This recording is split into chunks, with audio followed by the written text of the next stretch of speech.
Министерот за финансии Тевдовски е елементарна непогода и најголем ризик по македонската економија.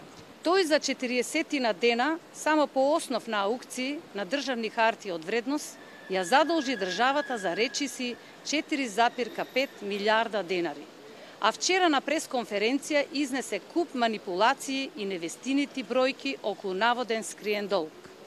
Тоа беше само невешт обид да се дефокусира јавноста од погрешните политики кои ги прави неговиот лидер Зоран Заев.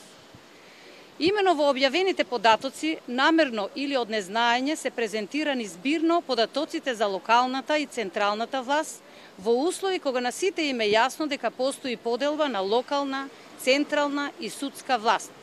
Со ова Тевдовски срамно се обиде да ги припише на ВМРО ДПМНЕ долговите кои ги правел неговиот сопартиец Александар Петрески како поранешен градоначалник на Охрид.